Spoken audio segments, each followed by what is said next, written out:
ថ្ងៃនេះមិនមែនបងទេជុំនោះដោយគេ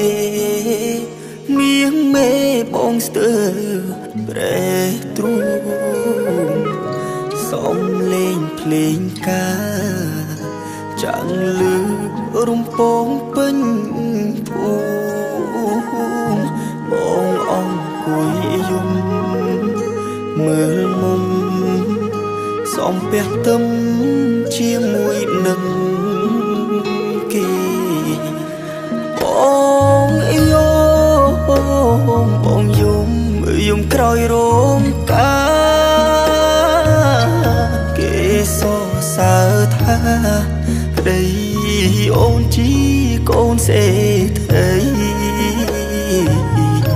ត្រូវហើយបងក្រស្មោះសរស្រាលដូចសំឡីចំណងនិស័យ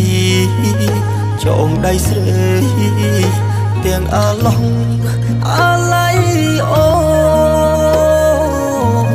បាយខំចងដៃតែផ្ដាច់និស័យពួកយើងទាំងពី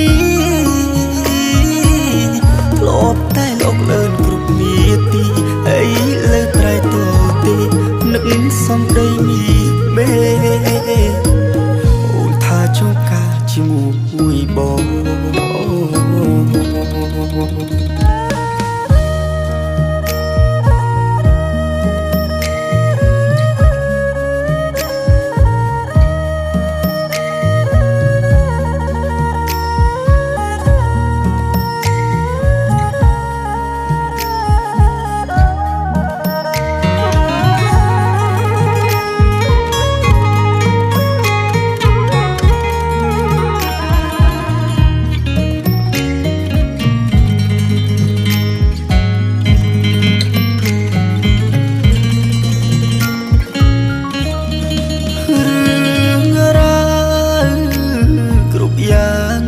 ព្រោះតែ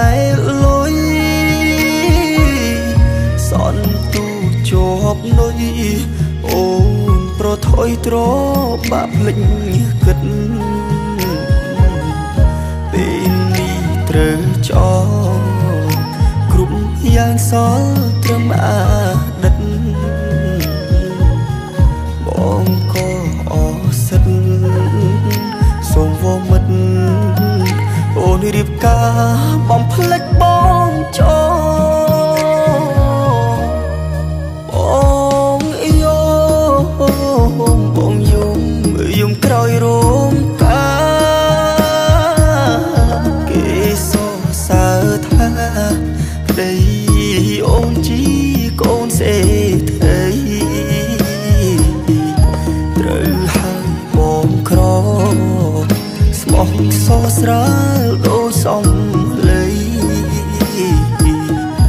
ចំណងនិស័យ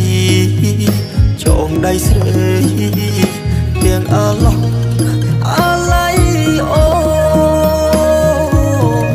បាយខំចងដៃតែផ្ដាច់និស័យពួកយើងទាំងពីរធ្លាប់តែលោកលឿនគ្រប់នាទីហើយលើត្រៃតូទីនឹកសំដីមានមេ